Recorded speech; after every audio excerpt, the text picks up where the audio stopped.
Apesar da crise, o governo do Rio gasta uma fortuna pagando salários a oficiais presos e que já deveriam ter sido expulsos da corporação. O caso de um dos condenados pela morte da juíza Patrícia Scioli. Esses condenados, aliás, continuam sendo mantidos pelo Estado, todos recebendo seus proventos. Veja na reportagem da Melissa Munhoz. A legislação permite essa molezinha aos oficiais condenados. Para serem expulsos da corporação, os oficiais passam pelo Conselho de Justificação no Tribunal de Justiça. Esse benefício foi sancionado pelo governador lá na década de 80, mas vale até hoje. Só que deixa no ar uma sensação de impunidade. Afinal de contas, os oficiais criminosos continuam recebendo os altos salários, mesmo estando atrás das grades. Um exemplo dessa imunidade acontece no caso da juíza Patrícia Scioli, morta em agosto de 2011. O tenente-coronel Cláudio Oliveira e o tenente Benites cumprem pena pelo assassinato e todo mês são remunerados. O ex-comandante do batalhão de São Gonçalo ganha R$27 mil, o tenente R$8 mil. No próximo dia 30, o coronel acusado de ser o mandante do homicídio vai ser ouvido pelo TJ, que decidirá ou não pela expulsão. O prazo para o julgamento de exclusão dura 6 anos. O período conta a partir da data do crime. E aí começa uma corrida contra o tempo. Eu acho que a justiça tem que ser dado tempo à justiça, mas que se faça justiça. Eu acho que a questão burocrática é que precisa ser melhorada. A medida baseada na lei de 1981 não vale para os praças, que costumam ser desligados antes mesmo da sentença. Enquanto o Cláudio e o Benites continuam com suas patentes e salários, os 9 praças que também participaram da morte da juíza já foram expulsos da Polícia Militar. Acho que para ter uma coisa mais homogênea, mais coerente, você deveria ter uma legislação única que reunisse todos esses ritos processuais numa mesma norma administrativa disciplinar, tanto para a praça profissional. Mas isso ela não depende da Polícia Militar, né? Isso é uma lei estadual. Depende do legislativo. E em plena crise do Estado, a desigualdade nos faz refletir. Enquanto PMs assassinos continuam com seu dinheirinho integral, policiais da ativa recebem salários atrasados e parcelados. E os inativos sequer têm seus direitos garantidos. 7h33. Exclusivo na segunda reportagem da série sobre as obras bilionárias em Itaguaí, você vai ver que a prefeitura da cidade ignorou a própria lei orgânica do município para permitir a cessão de terrenos públicos para a iniciativa privada. Praça, escola e posto de saúde foram demolidos para dar lugar às obras que estão sob investigação do Ministério Público Federal. A desapropriação de áreas particulares também levantou suspeitas e enriqueceu pessoas ligadas a políticos da região. Mais uma do Fabiano Martinez. O Porto Sudeste ocupa uma área gigantesca da Ilha da Madeira, em Itaguaí.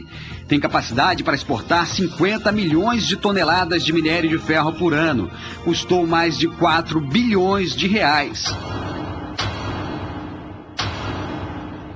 Mas não é só pelo tamanho e números impressionantes que o megaporto, construído pelo ex-bilionário e agora presidiário Eike Batista, é conhecido. O empreendimento está cercado de polêmicas desde o começo de sua instalação. Charlin tirou o posto de saúde da Madeira, botou lá na praia, tirou a praça que é do povo, é pública, tirou a escola, ele desfez daquilo tudo. Quando foram desmanchar a praça lá do bairro do Engenho lá, eles botaram um bocado de polícia, meteram a máquina e derrubaram na marra. Aquilo ali eles fizeram ilegal. Para a construção do pátio de estocagem de minério de ferro do porto, a prefeitura de Itaguaí desapropriou centenas de casas da Vila do Engenho, na Ilha da Madeira.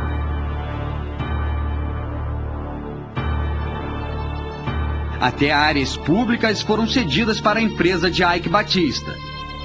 O Charlinho, ele saiu daqui milionário. Ele vendeu até essa rua que está aí. Ele vendeu escola, ele vendeu posto de saúde, ele vendeu a quadra. A doação dos imóveis para o Porto foi feita em novembro de 2012, um mês antes do final do mandato do prefeito Charlinho, e contrariou a lei orgânica do município. O artigo 128 da lei proíbe a doação e a utilização de bens imóveis para empresas privadas.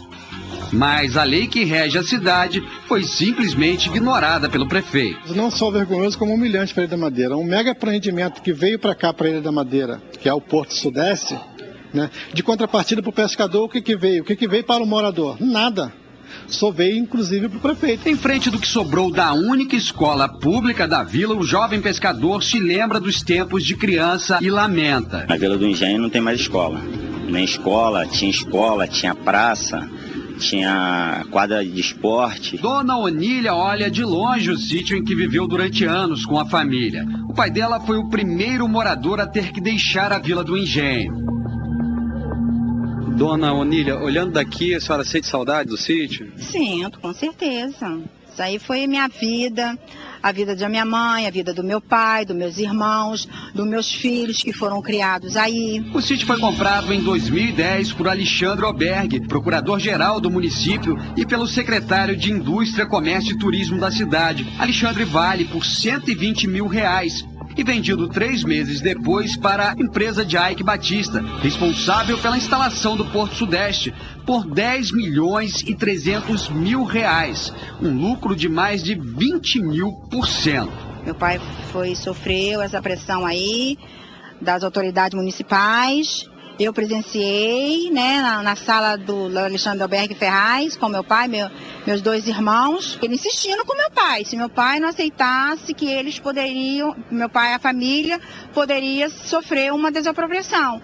A transação chamou a atenção da Câmara de Vereadores de Itaguaí, que abriu uma CPI para investigar os negócios imobiliários envolvendo a empresa de Ike Batista com o secretário Alexandre Vale e com o procurador-geral do município, Alexandre Oberg. Os dois pertenciam ao núcleo político do prefeito Charlinho. Alexandre Vale foi 2 vezes tesoureiro da campanha eleitoral de Bussato, em 2004 e 2008. Em 2010, quando negociou com a MMX, Vale era também tesoureiro da campanha eleitoral da mulher do prefeito, Andréa Bussato, eleita deputada estadual. Oberg assinou documentos como responsável financeiro da campanha do prefeito em 2008 e doou 10 mil para o comitê de Andréa em 2010. O Núcleo de Defesa da Cidadania do Ministério Público de Nova Iguaçu, responsável por Itaguaí, instaurou um inquérito para apurar possível conflito de interesses no negócio. Para a Dona Onília e os irmãos, não restam dúvidas de que caíram em um golpe. Teve desapropriação, foi uma venda. Todo mundo enganado.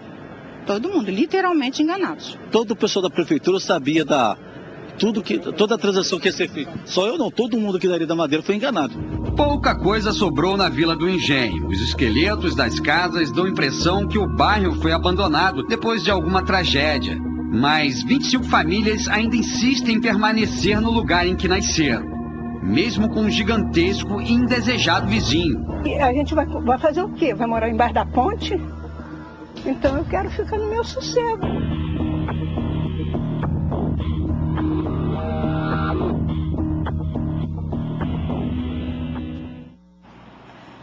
Em nota, o prefeito Charlinho disse que não houve cessão de áreas públicas para empreendimentos da MMX de Ike Batista na gestão dele. Disse ainda que nos 8 anos em que foi prefeito da cidade, Itaguaí deu um salto econômico e social e ganhou prêmios de gestão.